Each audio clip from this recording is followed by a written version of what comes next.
एक पंडित जी हैं, कानपुर के रहने वाले हैं, नाम है उनका स्वामी लक्ष्मी शंकराचार्य।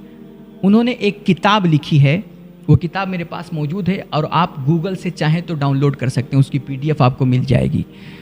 किताब का नाम है इस्लाम आतंक या आदर्श।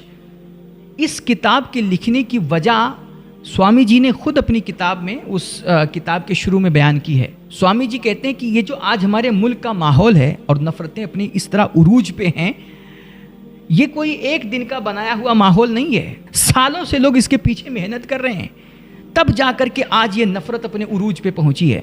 स्वामी जी कहते हैं कि कुछ हिंदू संगठन थे, कुछ हिंदू तंजीमें थीं कुछ सालों पहले, जो बाकायदा जगह जगह एक पम्फलेट छाप करके और उसमें कुरान की 24 आयतें, वो 24 आयतें जो अभी कुछ दिन पहले वसीम रज़वी नामी मुर्तद के ज़रिए से उठाया गया था, फिर से ये उसको ताज़ा मुद्दा बना करके कि कुरान में 24 आयतें ऐसी हैं कि जो सिर्फ आतंक को बढ़ावा देती हैं, वो सिर्फ मारने काटने की तालीम देती हैं।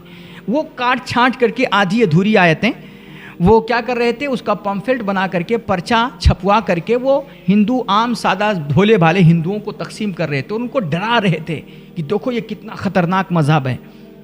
तो कहते हैं वो पर्चा किसी ने स्वामी लक्ष्मी शंकराचार्य के पास भी भेजा।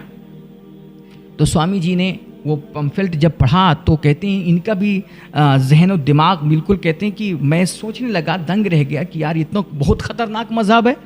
और कहते हैं कि मेरा इतना ख़तरनाक जहन बन गया था कि कहीं भी कोई दंगा होता, कोई फसाद होता मुल्क में, तो हमें उसके पीछे कोई मुसलमान नज़र आता।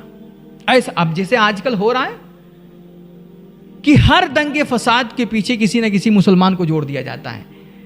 तो ऐसे कहते हैं स्वामी जी भी कह रहे हैं कि मेरा भी यही जहन था, लेकिन कहते हैं कि एक ज्ञानी और अज्ञानी में जो फ़र्क होता है कि अज्ञानी जो होता है ना, वो अपनी गलती पर अड़ा रहता है और हमेशा वो अपनी गलती को ही सही समझता है और दूसरों से नफ़रत करता है। लेकिन जो ज्ञानी होता है ना, समझदार होता है, वो अपनी गलती पर अड़ता नहीं है, बल्कि वो हकीकत जानने की कोशिश करता है। तो स्वामी जी कहते हैं कि जब मैंने वो पर्चा पढ़ा तो मैंने सोचा कि चलो यार पहले कुरान पढ़ते हैं और देखते हैं कि ये आयतें सचमुच कुरान में हैं या नहीं हैं। तो कहते हैं उन्होंने कुछ हिंदी तर्जमे वाले कुरान इधर उधर से एक बुक स्टॉल से लिए और उसको पढ़ना शुरू किया। ख़ास तौर पे वो 24 आयतें जिनका पम्फलेट आपके पास आया था और जिनमें कहा गया था कि ये आयतें आधी अधूरी काट छाँट करके आयतें पेश की गई थीं और कहा गया था कि ये आयतें मार काट को बढ़ावा देती हैं, आतंक को बढ़ावा देती हैं। तो स्वामी जी ने जब वो कुरान में वो सारी आयतें ढूंढी, तलाश की और उनको जब मुकम्मल तौर पे पढ़ा, उसके आगे पीछे बैकग्राउंड को समझा और साथ ही साथ फिर उन्होंने मेरे हुजूर की जीवनी को भी पढ़ा, मेरे हुजूर की सीरत और सवाने को भी पढ़ा। तो कहते हैं वही स्वामी जी जो पहले इस्लाम से मुतनफ़िर थे, मेरे हुजूर से और इस्लाम के तालीमात से वो बदज़न थे, जब मेरे हुजूर की सीरत का उन्होंने मुताला किया, कुरान पढ़ा, तो स्वामी जी कहते हैं जैसे जैसे मैं कुरान को और मोहम्मद की जीवनी को पढ़ता जाता था, मेरे दिल में इस्लाम और पैगंबर इस्लाम की मोहब्बत बैठती जा रही थी।